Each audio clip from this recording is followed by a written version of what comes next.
I hope all of you are fine. And in this video, I'll be talking about voltage divider bias method, right?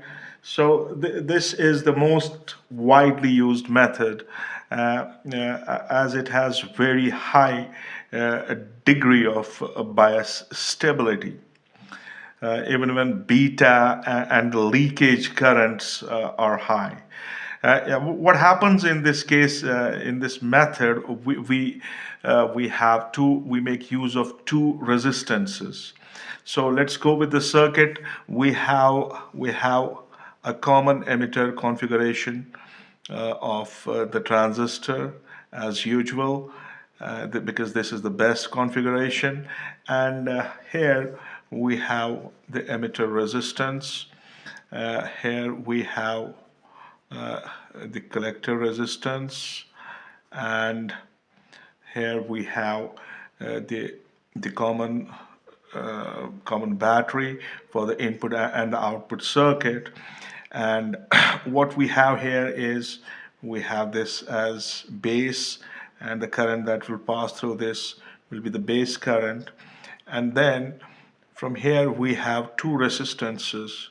So this is R1, and we have another resistance as R2. And from here onwards we can make use of a capacitor, and then from here we have the input, and then we have a capacitor over here to block the DC, and and here we will have IC, collector current, and here we have emitter current, and we have emitter resistance. And then let's join them like this, and then here we will have VCE. All right, so this will be my VBE, and this thing is VCE, right? What seems to be additional here is these two resistances, R1 and R2. So in this method, we make use of two resistances, R1 and R2, and they are connected across the supply VCC. You can see in this diagram here that I have drawn. So the name voltage divider basically comes from the voltage divider that's formed by this R1 and R2. The voltage drop across R2, it basically forward biases the emitter diode, or emitter base junction, right? And this circuit is sometimes called as emitter bias, or self bias circuit. Now, to analyze this circuit, let's we better have the input circuit, and we have the output circuit, right? And let us first apply the voltage divider theorem, and what that theorem is. I would like to write down. Suppose the voltage across this resistance is V2. So, making use of voltage divider theorem, we can write this potential V2 as R2 times VCC divided by R1 plus R2. So this will be my equation. I'll call it 1 for the time being. And then I would like to use Kirchhoff's voltage law for the input circuit. Now thinking of loop here, in this case like this, and making use of KVL. Okay, so making use of KVL in this base circuit, which is a closed loop. Uh, so I should call it base circuit. Okay, so I will have this V2, it will be IERE plus VBE. Okay, that should be clear by making use of KVL.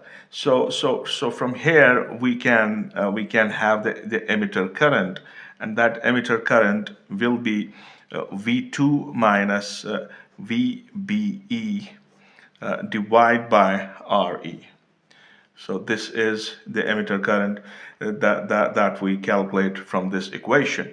Now looking for the output circuit here now, applying KVL in the output circuit. So applying KVL in output circuit.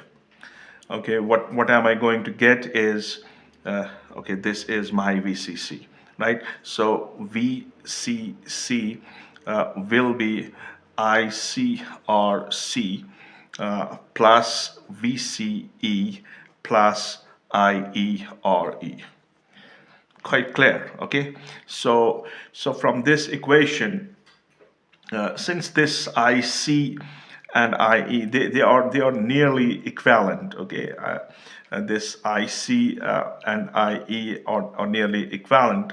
So we can think of replacing IE by IC. So if that's the case, and making a rearrangement, we will get VCE. We'll get this is equal to, so it will stay here as VCC, then minus IC times RC plus RE. Fine. So from this equation, I can have the final equation for the collected current. So IC will be VCC minus VCE divided by RC plus RE. All right. So I have V2, I have IE, and I have IC. All right, and these equations that we have obtained by resolving in terms of KVL. We can see in all of these equations there is absence of beta. So beta does not appear in any of these equations.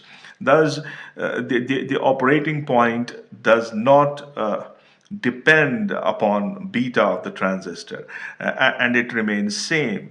So if we either replace the transistor by another transistor of the same time, of the same type, what's going to happen? What's going to happen? There will not be any kind of change, because my equations for the Q point does not depend on beta. And at the same time, let us assume that there is some effect of temperature change. Now, if the temperature is increased, it will increase the collector current, right? Which will cause the voltage drop across the emitter resistance, right? So this drop across the emitter resistance RE will increase. As voltage drops across this R2, across R2 is independent of it is independent of the collector current. That's quite clear. Therefore, VBE, this voltage, this base emitter voltage, will decrease, and this will decrease the base current. Right now, if the base current decreases, it will in turn reduce the collector current to its original value. On account of these reasons, the voltage divider circuit is most widely used.